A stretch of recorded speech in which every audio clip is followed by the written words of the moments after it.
Hello, hello, hello.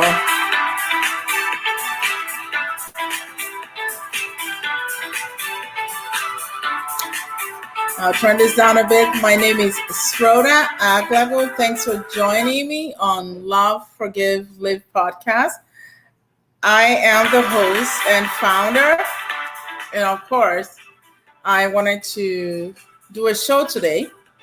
But before I go on, those of you who want to get in touch with me, the email address is LUV, the number four, give, GIVE, live, LIVE, at gmail.com. You can always get in contact with me and let me know if you want, there's a topic that you want to talk about, and then we can see how we can make that work.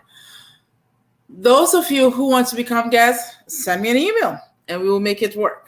All right. Now, today we have a topic that we know affects a lot of people, not just teens and youth, but is seasonal affect disorder, SAD. This affects a lot of families.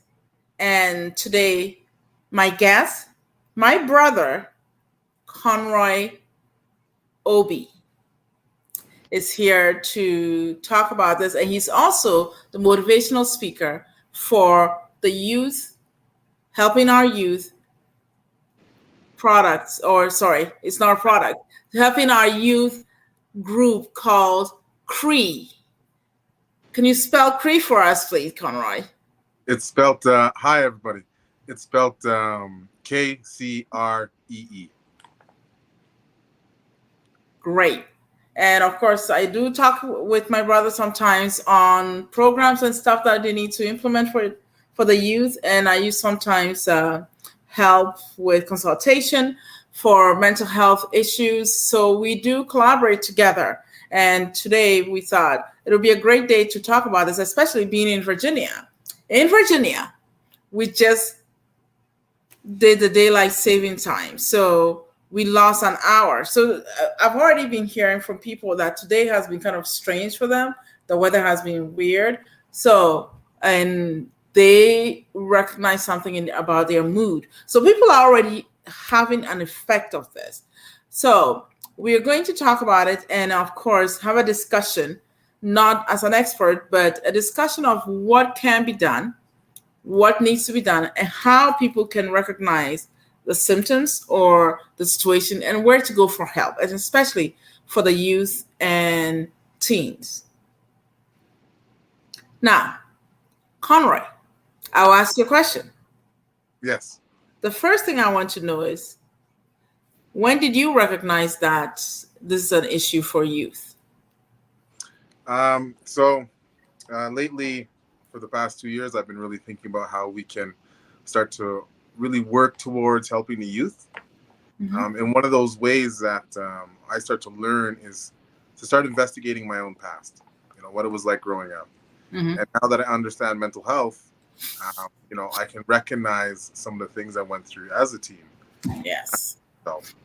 And so I feel like we need to give that teaching back to the children, so we can help them. And we can also help parents and youth leaders to start to recognize things in themselves and recognize things within the people they lead. Yes, I like that, because we've had a lot of kids struggle with this, and parents of youth do struggle trying to reach their youth and having the youth hear anything they have to say. Mm. And I hear that from parents like, how do I reach my kids? How do I reach them? What do I do? Because it seems like when I talk to them, it goes in one ear and comes out the other. How can I make this work? And being someone who is interested in working with youth and has recognized the impact of the environment on our youth and what is happening in their society, how did you recognize that there's a disconnect? When did you recognize the fact that there's a disconnect and that you wanted to help? So, as most parents and most youth leaders can relate to this, It's a lot of times it can be hard for us to teach the youth and people that we lead if Yes. we're ignorant, if we lack knowledge in certain areas. And so once we start going to counseling, things like that, most adults do at some point, Mm-hmm. and you start to do research on, mental health conditions, things like that, you can Mm-hmm. start to recognize things within your own patterns, own areas that you need to work on. Mm-hmm. And once you start to do that, it gives you the ability to help others. And the youth, I feel they're the most important right now because um, we're living in a time that's filled with so many distractions, uh, Yes. so many issues, Mm-hmm. and there's quite a bit going on for these youth. And so us adults, we need to start stepping in and really starting to guide them. And Yeah. so I'd like to start off with my experience as a youth with seasonal depression. Please do share that. So when I was about, let's see here, about 16. Uh-huh. So, I was out every day playing Mm-hmm. in the time, enjoying life. And even when we're in school, I was really starting to enjoy everything. Mm-hmm. Because you're out after school, the weather's decent. Mm-hmm. But then comes, the first snowfall, which in Calgary, Alberta, it's usually around this time. So right at the end of October, it Oh starts to wow. get cold. Woo-hoo. Yeah. And when you're a youth, you're used to catching the bus, things like that. Mm-hmm. The whole, it seems like your whole world changes. Because now there's no more hanging out after school outside with your buddies. Uh-huh. Too cold. Mm-hmm. Most people just want to get home right away. There's no let's meet at the park and hang out, all that. Yes, it's great for kids. Yeah.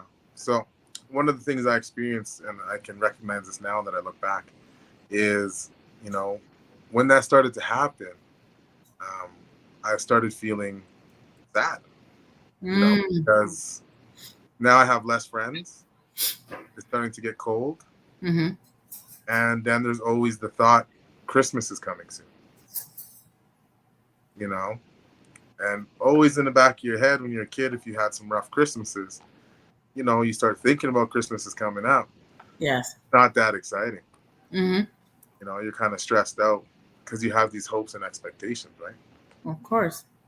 And so, not to get back sidetracked, but It's okay. um, Mm-hmm. so, when I was that age, what was happening is I'd start to feel sad. Mm-hmm. I'd start to maybe smoke more marijuana to Mm-hmm. combat that feeling. Yes. I was more cranky, more irritable. Ah. Yeah. And then any opportunity that came up to go out and party with the friends, oh yeah, I was all about that because, we had less time. Mm-hmm. But looking back, it's, if I would have been given some tools to understand, like, oh, the weather's changing, excuse me, and to understand the science behind it, how Mm-hmm. we get less sunlight, our vitamin D levels go down, things like Mm-hmm. that. Mm-hmm. I feel I would have been able to adjust better. Yes. Yes. And not get in so much trouble. So. Well, I think you hit a lot of the issues or the symptoms on. You've hit them on the nail. Because one thing I do recognize is this. I think somebody's trying to call. Let me just try this. I thought I turned it down, but I guess not. One thing we can figure out with SAD or seasonal affect depression, that's the actual psychological name for it. When we are diagnosing someone who come for treatment, these are the diagnosis terms that we use. And it's called seasonal affect disorder or seasonal affect depression. Now, you hit it on a nail because most youth or most teens tend to, especially when the day starts getting shorter in the fall, they start noticing this low mood, they're irritable, lack of energy. And they even get problems like their sleep is affected. their appetite is affected. And they just have a problem trying to getting motivated to move in the morning, to move in the afternoon, because the sun is going down. Their body's already reacting to what is coming. And of course, there are several ways that this can be helped. But a lot of time when it's happening, the individual doesn't even realize that's what causes it. Mm-hmm. That is what is happening. A lot of time, I think sometimes people even misdiagnose this and think, oh, the person is just depressed. And you don't know how many times I've come in contact with youth and everybody, oh yeah, they're what? Bipolar. Because you have mood disorders. But the fact of the matter is, majority fall through the cracks. Majority is not looked at. This could be a seasonal affect depression. So could you tell our listeners what are some of the common signs Yes. of SAD, I guess? Yes. When a person they realize the weather is getting, the fall is, the days are getting shorter. They have their lack of net energy. They don't feel motivated to do pretty much anything. They want to just lay there. They want to sleep longer, spending a lot of time in bed and just sleeping. And even when they want to wake up, they realize that it's getting harder to wake up in the morning, to even get up. It's almost like feeling like they need to be revved up just to get going. The other thing they start noticing that they are extremely irritable. The slightest thing, they're irritable, and they're. One other thing I always look for is how much argument does it take just to do one thing? Because they're irritable and the person could be saying one thing and say, please take out the trash. That teen is already off, angry. And the person doesn't understand why that teen is already angry. They said, I just said take out the trash. But here's the fact. That teen is already struggling, trying to get themselves going. And now to them, it's like somebody's in their ear.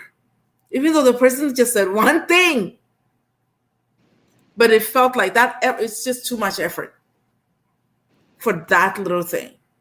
So they become very irritable and argumentative for no reason. Well, yeah. To the adult, they think it's for no reason, but the child knows that they're irritable. But they may not have access to language to explain that, hey, it's because I'm feeling this way. This is what is happening. And we know our youth don't have access to language about their feelings, about what is going on with them. So they're not able to communicate that. Another thing is they would notice that they want to spend more time in bed. I think I already said that. And then their appetite has changed. The appetite change might be just always wanting comfort food. Yeah, a lot of carbohydrates and sugars. Extremely carbohydrates, sugars, salt. Bars, chocolate bars. Yes, and they can't have enough of that. There's a reason why they're doing that. It's because their body is saying, I need more energy. I need more. They just don't have it. And a lot of time, I mean, now doctors say that it could be because of the less sunlight they're receiving. Vitamin D.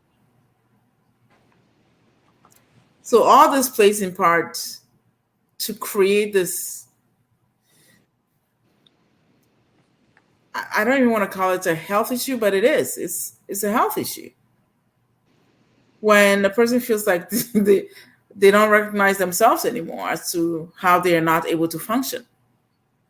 Yes, like, so as an adult now,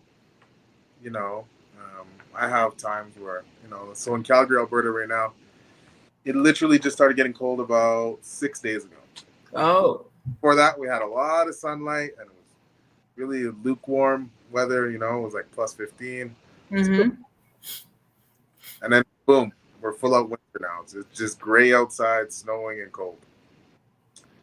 So as an adult now, and I understand like my own body and some of the triggers that can lead to SAD. So now, I'm drinking more water.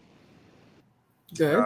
I'm getting my circadian clock kind of, adjusting now, because before I'd be depending on that sunlight to wake me up every day.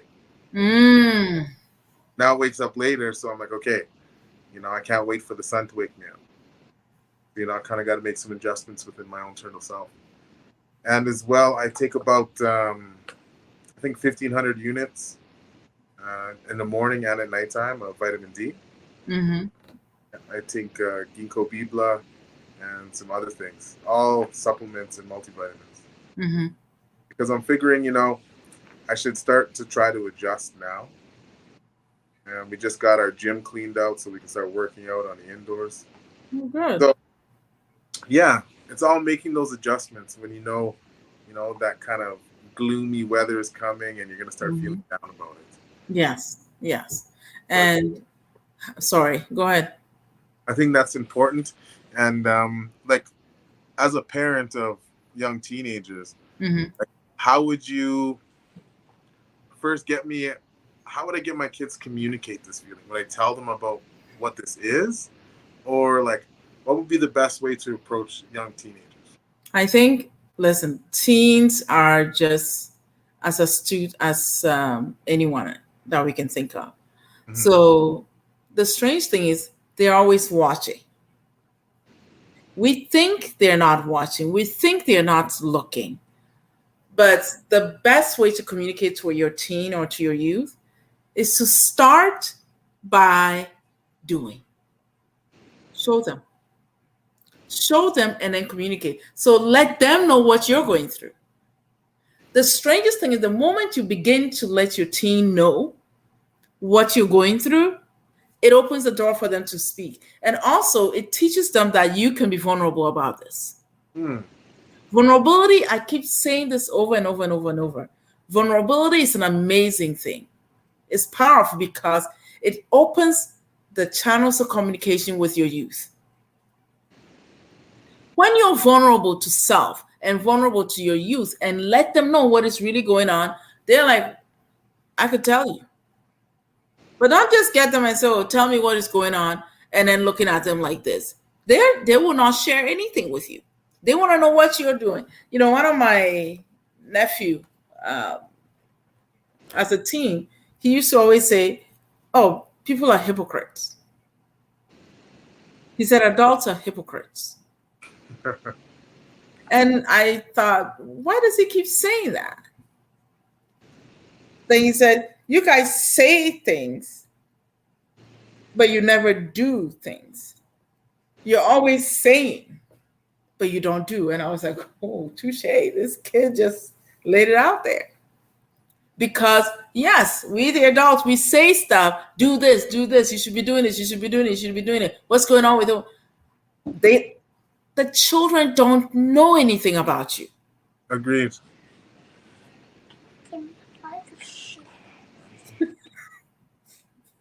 Hello?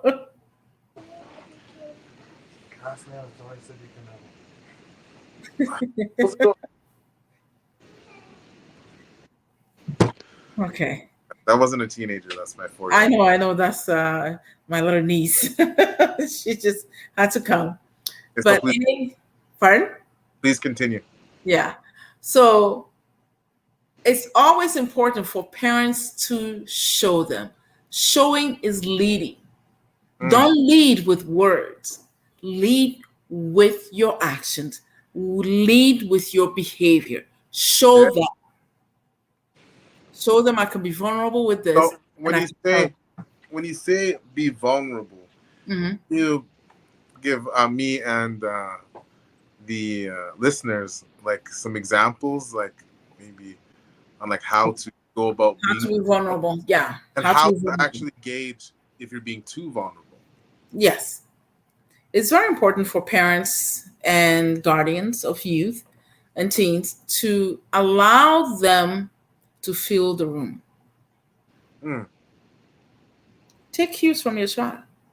Take cues from the youth. Because if you are a parent or an adult or a guardian who Yeah. is in tune with them, you will know the moment. Because when you recognize that they're struggling with something, but they're not telling you, but you kind of have ideas, but you're not sure. You see them sitting down, just doing this. You can sit with them and say, hey, something I want to talk to you about. Usually when you say that, they kind of think, am I in trouble? What did I do? Yeah. What did I do? I didn't do anything. No, you Especially didn't do with that. anything. Exactly. I didn't do anything. Yeah, I know you didn't do anything. I just wanted to talk to you. What do you want to talk to me about?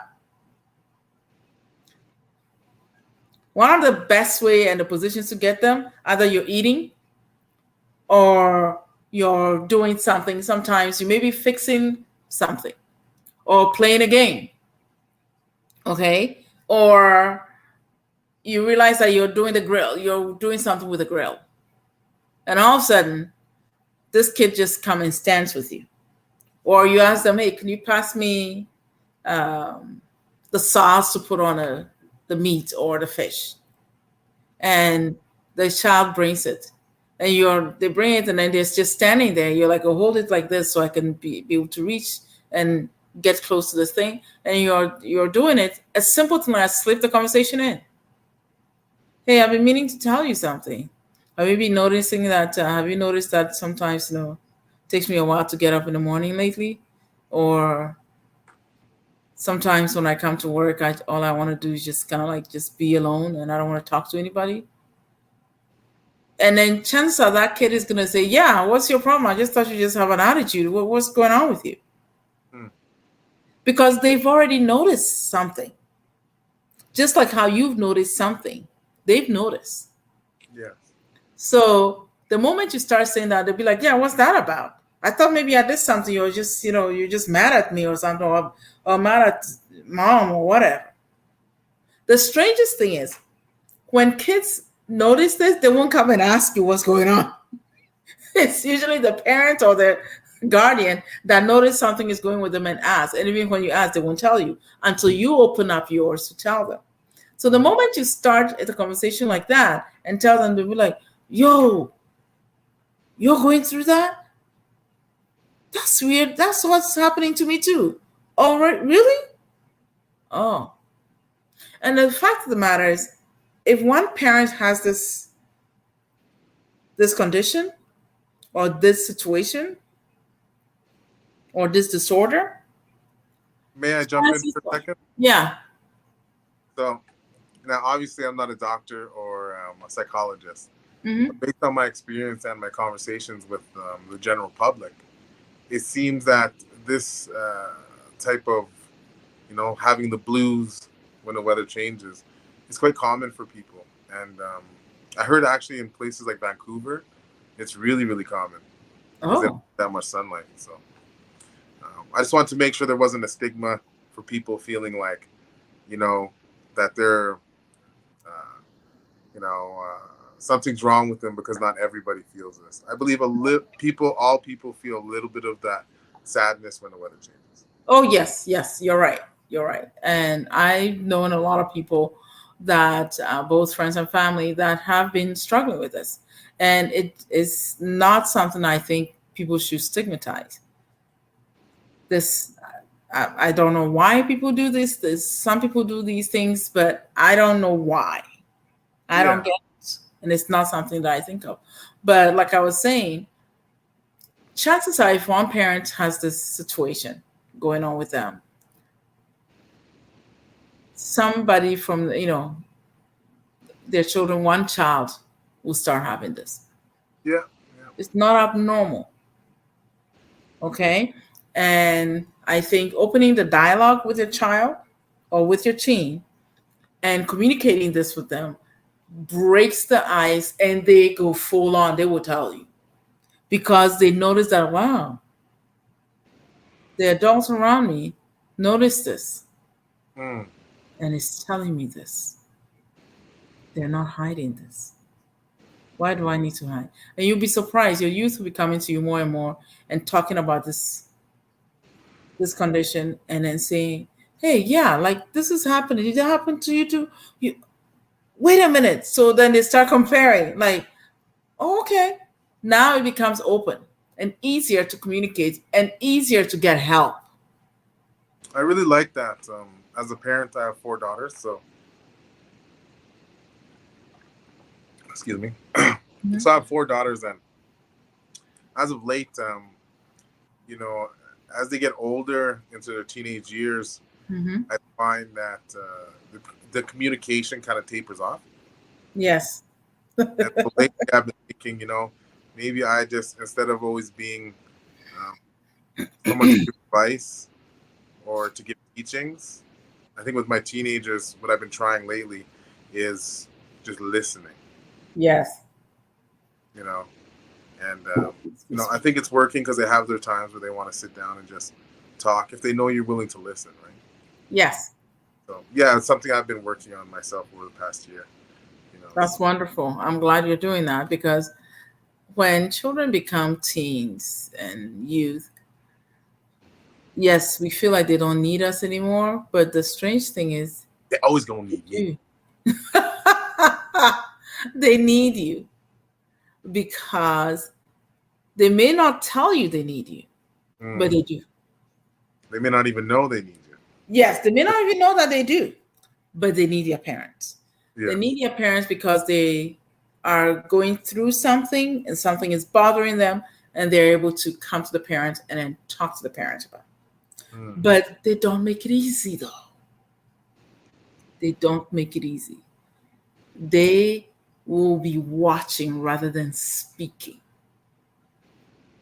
Then, until you start speaking to them and valuing what they had to say, then they open up to speak. But if you don't value that and you don't give them an ear, they won't share. Mm-hmm. Now, one thing that I have noticed is if you don't gain their trust, a teen will not tell you what is going on. Yes, that's such a huge thing. Getting that trust, and it Yeah. takes time to get it. You can't. As parents, I think sometimes we think that that trust is just automatic with children because they're Yes. parents, or even we think we're good parents, so they should just automatically trust me. Yeah, Yes. So excuse me for smiling or laughing. Yes, I hear that from a lot of parents. They yeah. said Uh, I'm they your parent. say Just trust me. It's like, well, no, it's got to be developed, especially when it yes, gets. it's never developed. Yeah. Yeah, you were saying something? I was just saying. I was just thinking, like, what would be some of the treatments that is like recommended?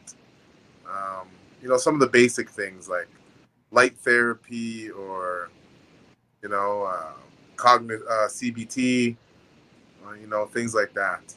Like, Mhm. what is common when people start to feel sad? SAD. Well, so you're looking at the symptoms or the Potential treatment options that are out there. yeah, we can go through this treatment, but I think it's also important to recognize what is it. And one of the ways that is also creating a problem for people is when you notice that the seasonal affect depression is beginning to affect your relationships. That Mm, is relationship with your friends and family. And when you're having it difficult to even go to work. Because yeah. yes, we do have youth who do work or do homework or do anything that they have to do. So that's when they realize, okay, this has gone too far and it needs to be dealt with.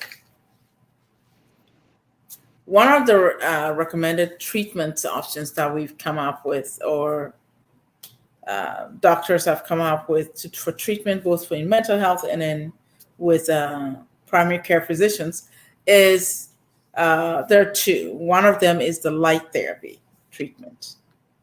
The light therapy treatment. Sorry, there's two types of light light therapy treatment. One is the bright light treatment. Hmm. The bright light treatment, they can find it on any online store. that sells lamps, and you can put in there bright light therapy or mood light therapy, and you will get the type of light, or seasonal affect depression light treatment. Mhm. And you will see the lamps that you need to get, the bulbs that you need to get, and they can use that to get them going, because some of them, they will have to sit in front of the light for a few minutes, some of them for 30 minutes to 45 minutes to an hour, for their body to absorb what the light they need. Okay, so that's is one treatment. Another one is the dawn simulation treatment. What is that?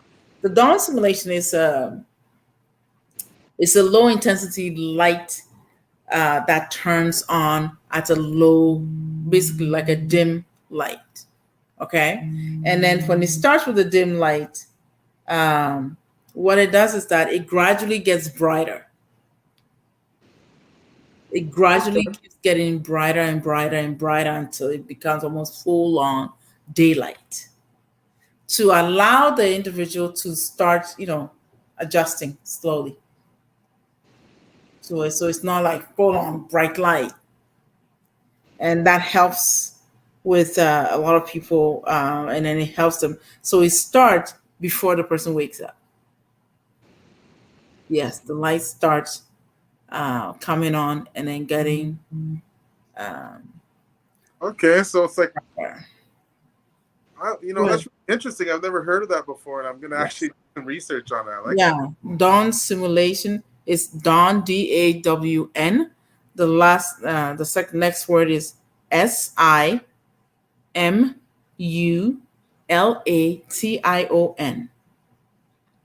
It's a low intensity light that turns on and is set up at a set time, where in the morning before the person wakes up, it starts. Uh, it starts getting brighter slowly, and then allow the person to wake up. Now, these two are the most important things, and then the best thing that people use. The other thing we recommend is you gotta move. When you finally wake up, move. Do at least 60 minutes workout. Hmm. I don't care if it's walking, running, anything that you need to do to get your body moving. Stretching is amazing. Um, but being physically active would also help. Eating healthy, making Yeah. sure that you get all the food, well, healthy, normal food group, not just sugar. And cheeseburgers. Oh, no. Listen, I don't want anybody coming after me with cheeseburgers, so I'm not even going to say. I'm just talking healthy meal options. Okay. That's what Now, you need to do. my experience with that is like, so I basically, I don't know what the psychological term for it is, but I'm a strong believer in, what you tell your body is, and it's going to respond to whatever messages you're sending it. Yes. So if you decide that, you have no energy, and, you tell yourself you have no energy, and you're just lazy, and you don't say you can't go for that walk, or you can't work out, then that's what you're telling your body, is that Yes. we're not capable of this, you know? And the same thing with the food. We're well aware, like logically, what bad foods are. And so I feel like we often send a message to our bodies, Mm-hmm. where, that, Yeah. hey, yeah, and make things worse by not trying to work out and not trying to eat better. Mm-hmm. Yeah. And of course, like in the morning, most people said, have some sort of protein in the morning that helps the body. I'm not a nutritionist. That's not my scope of expertise. But Yes. I would advise parents, I would advise guardians, and healthcare professionals that work with these individuals. Please contact your nutritionist and figure out what meal plans work for that individual. Yes, like that holistic look, or Yes, the holistic approach, I should say. absolutely. I believe I'm all for holistic treatment, that the individual needs to incorporate nutrition, physical health, mental health, and make sure they're actually going for talk therapy.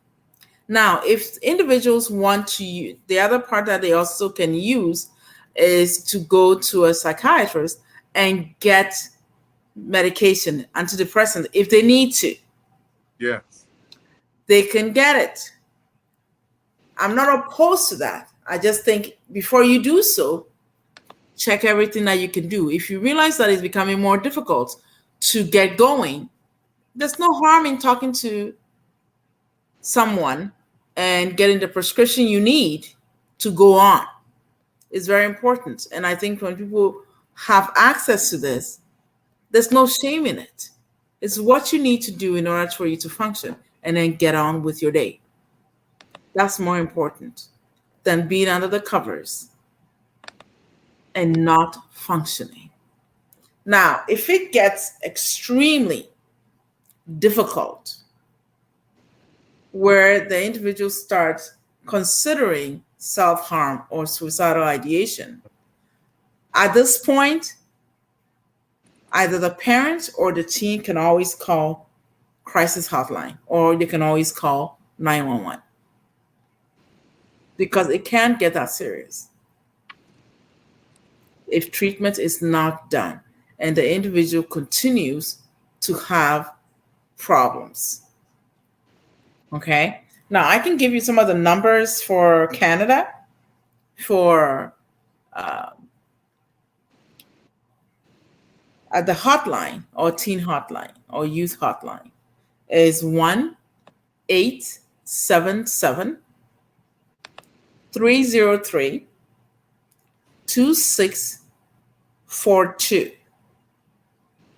Now, the youth or teen crisis line is 1-833-456-4266.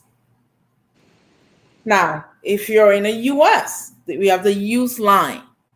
The youth line is 877-968-4891.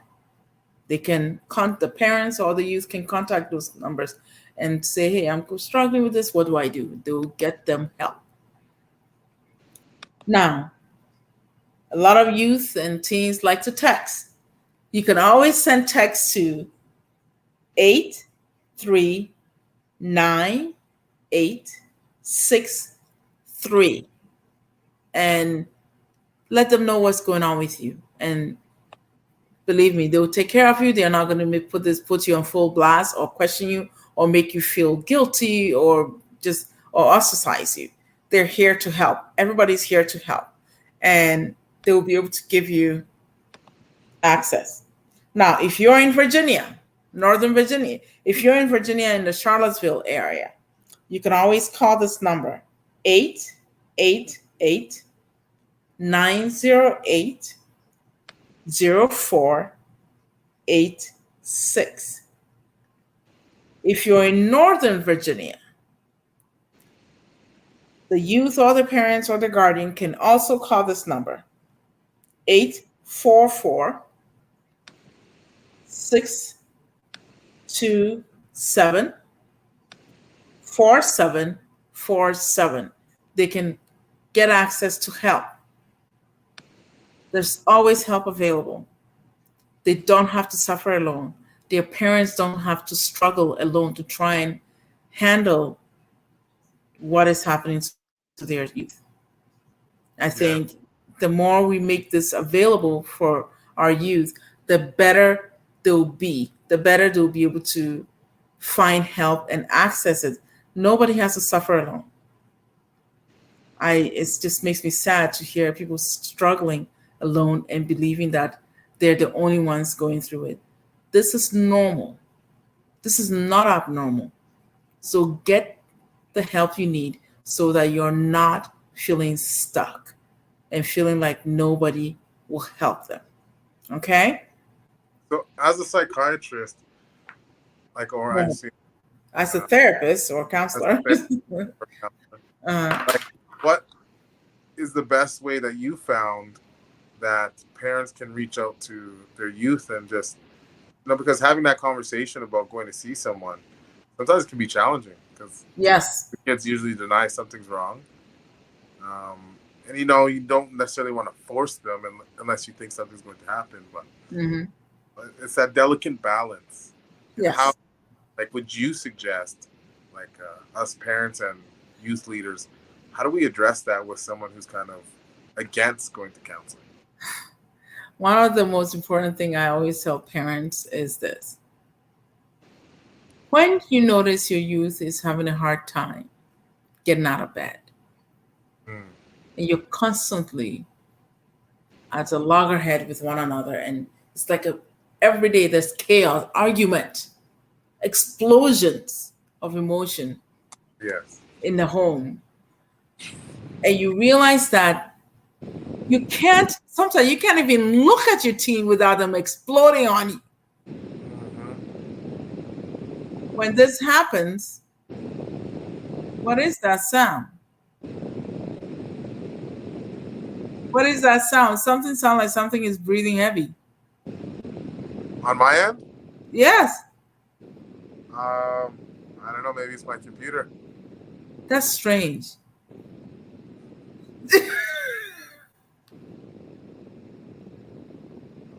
It is strange. You can hear it still? Yes. Is that better? Yes. Oh yeah, it was just probably the fan for my computer. Oh, okay. Move the phone now. Okay. Thank you. Now, one thing I always tell parents is the moment you start noticing all this explosion and all this stuff, first of all, you're not going to bring it up that minute and say, you need to see somebody. They're not going to go. Don't Okay. yell that in the midst of the argument. Okay. Work with your teen to come to a place of calm. At least for that short time that you can get that calm, bring your teen and say, hey, kind of notice this is getting out of hand for you. It must be really hard. It must be so hard that you feel like nobody cares and nobody knows how you feel. Chances are that child is going to be like, yeah, nobody knows how I feel. You don't know how hard it is to be me. You're right. It must be really difficult. I tell you what, if you want me to help, we can do this together. I could get you someone. We can go together. And if you don't want me to be in the room, you can let me leave. But I would like to get you some help for all of us, not just you. Because I want to know how to help you. I want to know how I can accommodate you. I want to know what you need so I can give you, I can provide that.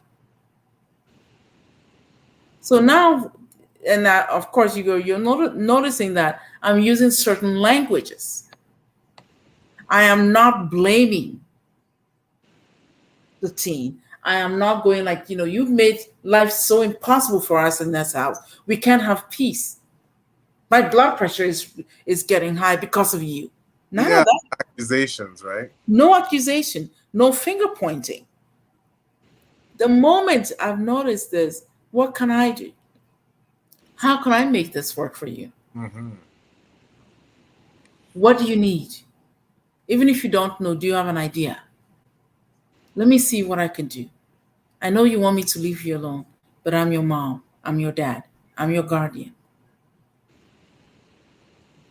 I can't leave you alone because I care. I do love you.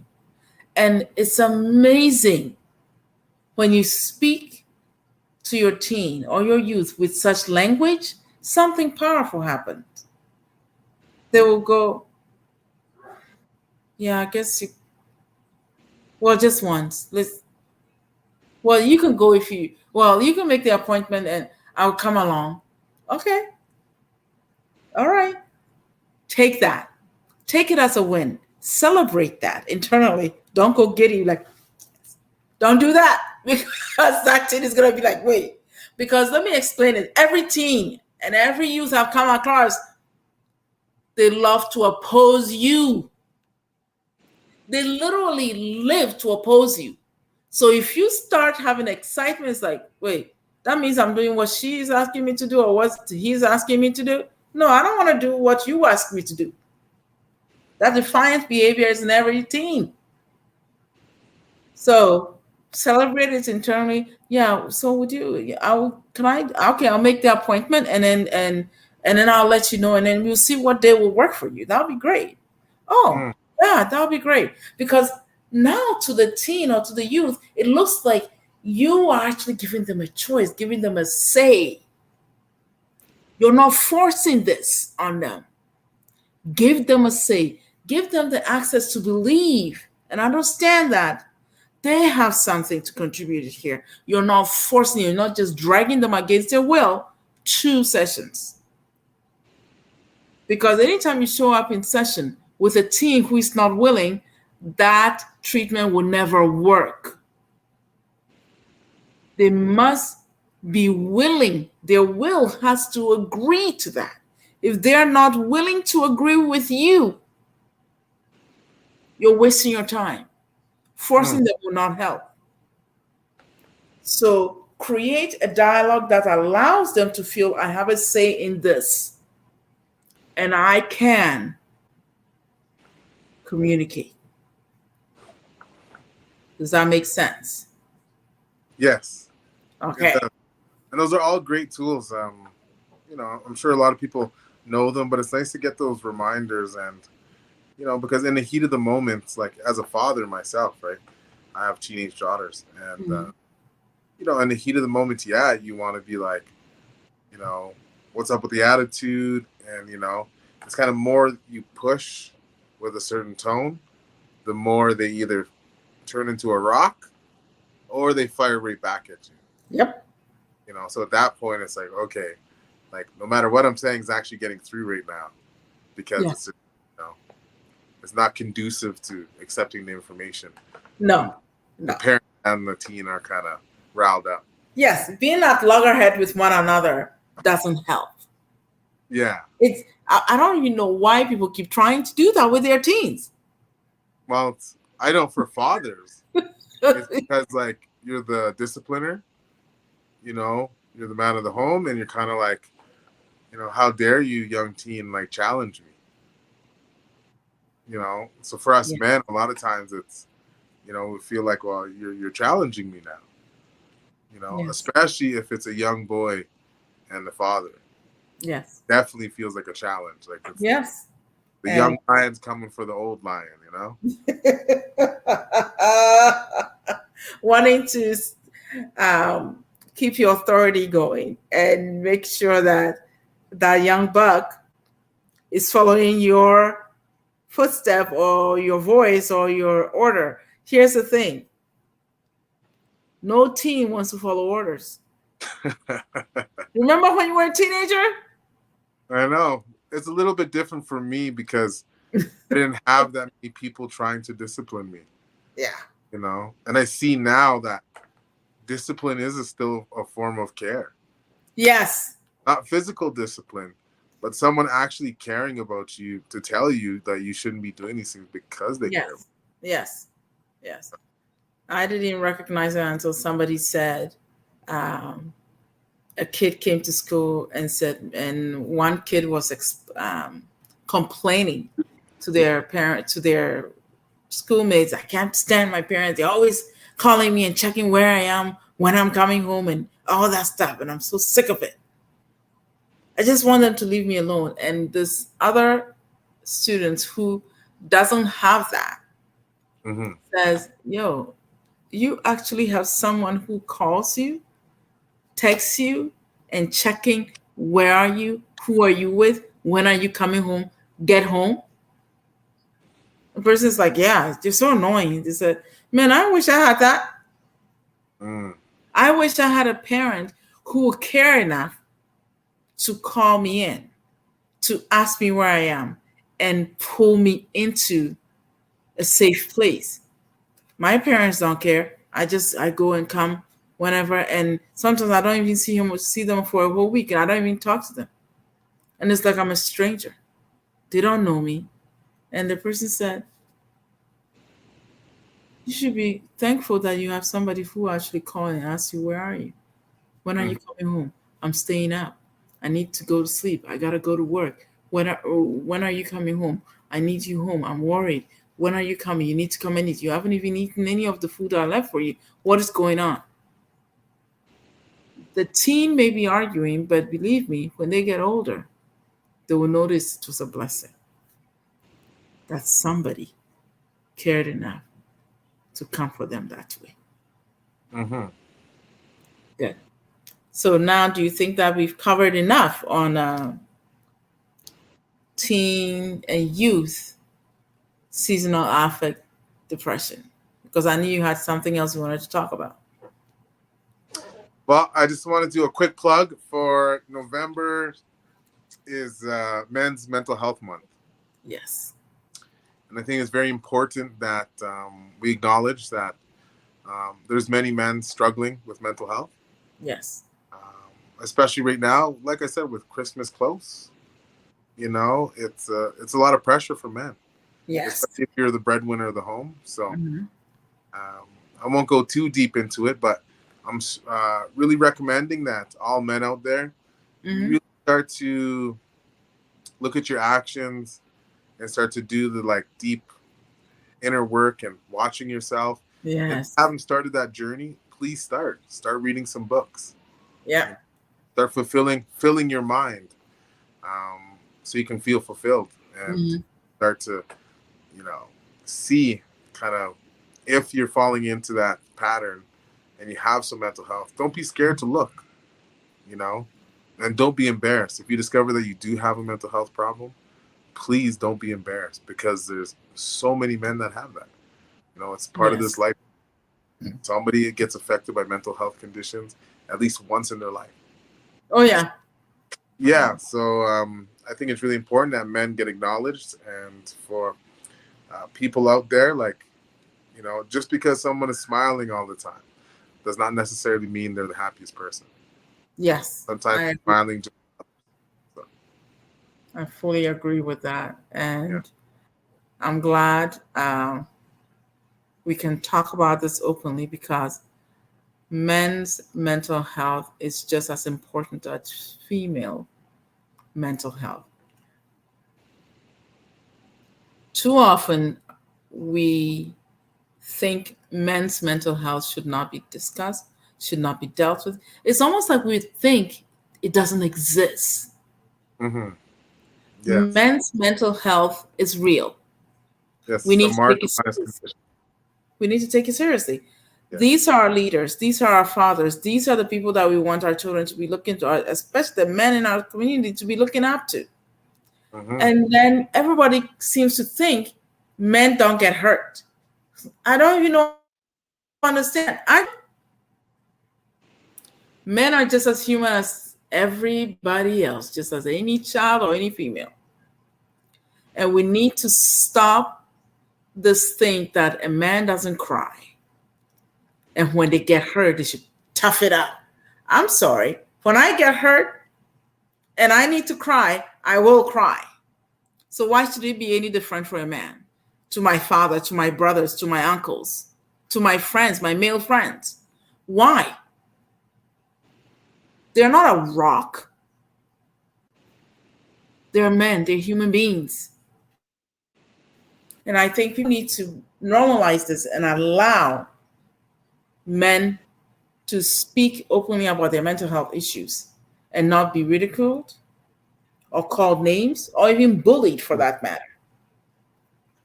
We can't do that.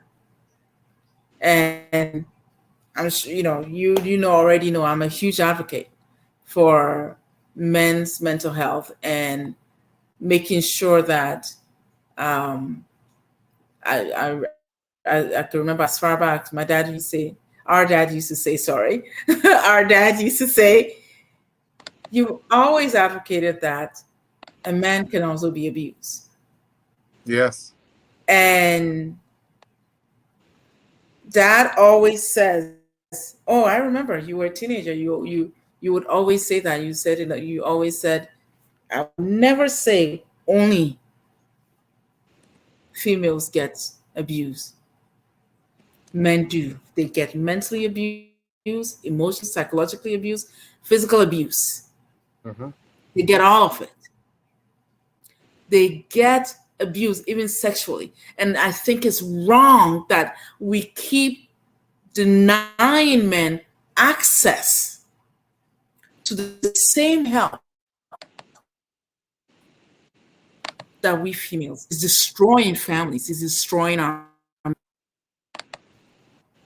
and too many families break up because of this denial. And then when men speak, they look at it as though they're just lying or they're playing to get an attention. I don't understand why this is still a problem in this day and age. But it's time we make this important. We need to be there for our men and give them a shoulder to cry on, because it's okay for them to cry, and it's okay for them to say, I've been hurt. And it's okay for them to say, I've been victimized. And nothing is wrong with that.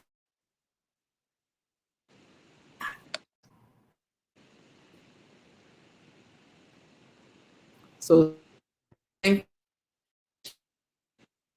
You're cutting out. Hello? those of you who are men, if you have men in your lives, I don't know what happened. You just were freezing. Am I freezing?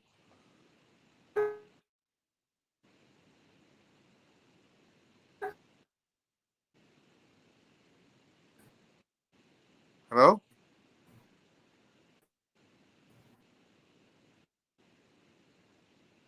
Schroeder?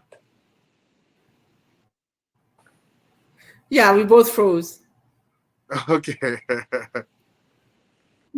We both froze. Technology issues happen. Yeah. So if you have men in your family that are telling you that they're struggling, please listen to them. Open your heart and your mind and stop stigmatizing men's mental health. And let's open up the dialogue and have people talk about what they need and any shame. Yes. Well, Conroy, thank you so much for joining me and my audience out there. I hope this was informational for you. This was helpful and giving you some information for you to ponder on, access, and use. And of course, go ahead and pass the information on to others or someone you know that is struggling and you want to help. Let them get the help and pass the message on. And as a man who has his own mental health struggles every once in a while, your real strength is when you're able to admit it, that you need help. Vulnerability. That is real power. Because you can sit there struggling. It's like you're treading water and you're refusing, for anyone's hand. You can only tread water for so long. So that's just my piece of advice. And thank you for having me on your show today, Schroeder. As usual, I am grateful. Thank you.